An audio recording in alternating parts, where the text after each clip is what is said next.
આ જે વાર્તા જે કહેવાનો છું એનું શીર્ષક છે સારા ગુણો અપનાવો અને ખરાબ ગુણો દૂર કરો. એ વર્ષો પહેલાંનું એક ગામ હતું. એની અંદર મંદિરો હતો, સારા સારા માણસો હતા, વિકાસશીલ ગામડું હતું, ખેતીવાળું ઉપાડું અને મહેનતું ગામ હતું.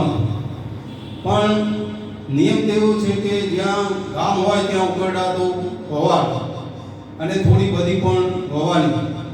હવે આ ગામની અંદર 4 મૂર્ખા રહેતા હતા. એ 4 મૂર્ખાનું કામ શું કે સવારે ઉઠીને વહેલા એકબીજાના સાથે ઝઘડો કરે નહીં ને તો એમને ચેન ના પડે, અને એકબીજાને લડાવવા નહીં તો એમને ચેન ના પડે, અને પછી 2 જણા એ ઝઘડો જોવો અને ખુશ થાય. હવે રહેતે આમની પ્રગતિ એવી થઈ ગઈ કે દિવસમાં એકાદાને એવું કરાવે. હવે ગામમાં બધાને ખબર પડી કે આ 4 મૂર્ખાઓ છે તે હવે બધાને ખબર તો પડ્યા વગર રહે જ નહીં, અવગુણોની. એટલે આખા ગામમાં ખબર પડી ગઈ. પછી આ લોકો કોઈને વાત કરે ને તો કોઈ પણ ગણકાર નહીં, કારણ કે આ મૂર્ખાઓ તો લડાવવાનું કામ કરે છે. આ કાચા કાનના માણસોના લઈ અને લોકોને ઝઘડા કરાવતા. હવે એવું બન્યું કે આ ગામ આખું બન્યું અને આ લોકોને જો ભાડે ને ત્યાં આયા 4 મૂર્ખા. બેનો ગયડા ગમે તે માણસ હોય એમને તરત જ મૂર્ખા તરીકે સંબોધવા માંડ્યા. હવે વાત એવી બની કે આ લોકોના જોડેથી વ્યવહાર ઓછો થતો ગયો. ગામના લોકોનો વ્યવહાર ઓછો થતો ગયો એટલે આ લોકોને તકલીફ પડવા માંડી. આ લોકોને કંઈ કામ હોય તો આ 4 જ જણા જાય, બીજા કોઈ આવે નહીં મદદે. અને ગામડાનું વાતાવરણ તો એવું હોય કે એકબીજાને મદદ વગર ચાલે જ નહીં. હવે આ લોકોએ એક દિવસે સાંજના બેસી અને વિચાર કર્યો કે હવે આપણા ગામ છોડી દઈએ તો હવે આપણા મૂર્ખા મટી જઈએ અને નવી રીતે નવા ગામમાં જીવન જીવીએ. હમણાં આગળ પાછળ અમે કોઈ હતું નહીં એવો વિચાર કરી અને સવારે આ લોકો વહેલા ઉઠી અને ચાલવા માંડ્યા. અને ચાલતો સવારે ભરપોખર થઈ એટલે સામેના ગામ પહોંચી ગયા. પણ પહોંચી ગયા ને એટલે કૂતરાની પૂંછડી મોંકી પડી પટોળે ભાત ફાટે પણ ફૂટે નહીં. એટલે આ ગુનો જે ઘર કરી ગયા છે ને એ પાછા ઊભા થઈને નાચવા તો મંડે એક દાડો. એટલે આ લોકોને એવું થયું કે સામેના કૂવાની અંદર શું કર્યું, બીજો ક્યાંય બેઠા નહીં અને સામેના કૂવાની અંદર પગ લટડાઈને આ લોકો બેઠ્યા.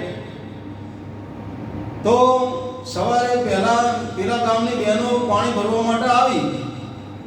હવે પાણી ભરવા માટે આવી બહેનો તો આ મૂર્ખાના સામું જોવા માંડી અને હસવા માંડી એકબીજા. એટલે પેલા મૂર્ખાના મનમાં એવું થયું કે આ કેમ આ બધો હસે કે આપણને. તો પછી નજીક આવી એટલે એક બહેને ઉતાવળી એક બહેન હતી સાચા બોલી, એને કીધું કે હારા આ તો કે 4 મૂર્ખા કે હવે મૂર્ખા છે એવું આ લોકોએ સાંભળ્યું. પાછા ચમકારો થઈ ગયો કે હારા આ લોકો